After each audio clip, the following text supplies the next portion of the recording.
It's 8:11 right now. As millions of baby boomers age, more and more are trying to do the right thing and prepare by buying long-term care insurance. If you're one of those folks, you're going to want to listen up real closely. Here with everything you need to know is Fox 29's common sense lawyer, Shari Olefson.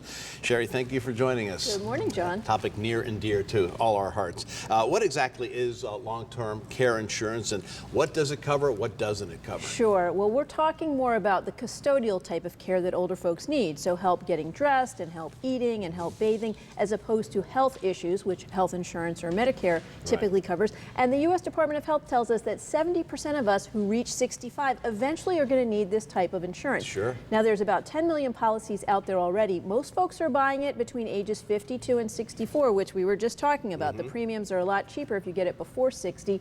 There's over $6.5 billion a year paid in claims. So this is big money. But here's the thing, John. Most of these policies you're not going to use until decades after you buy them. So it's important to think things through more so than other types of insurance. Are there any tips that you might be able to suggest to the folks to make sure that they ask the right questions? Sure. When they Main get thing is to work with an agent who is familiar with this, work with a company that has a great claims history and a good rating. You want to make sure you understand the regulations, the state regulations, and think it through. So in case you're going to be moving or where your family's going to be living, those types of things. Especially nowadays, if you have an older policy, those policies require a 3-day hospitalization period oftentimes, which is now against the law. So pull out those older policies every so often and know what you're going to be dealing with. All right, and you don't want any surprises, since most of us don't have to use a policy like this every day. So what are some of those surprise things that folks might find when they have to enact this policy? Sure. The biggest challenges people are facing now is finding a facility that's nearby, that they're comfortable with, that's covered. The waiting period also, you want to make sure you have money put away, because most of these policies require that you cover your own costs for 30, 60, 90, or 120 days.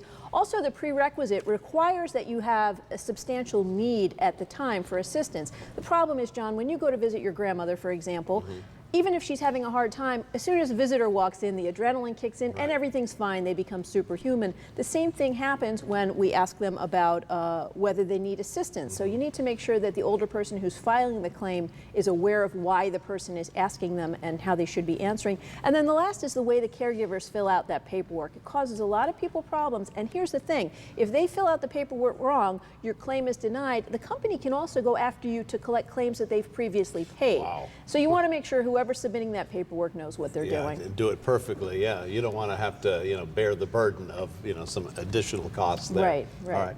A lot of great information. Thanks again for being here this morning. Let's go back over to the news.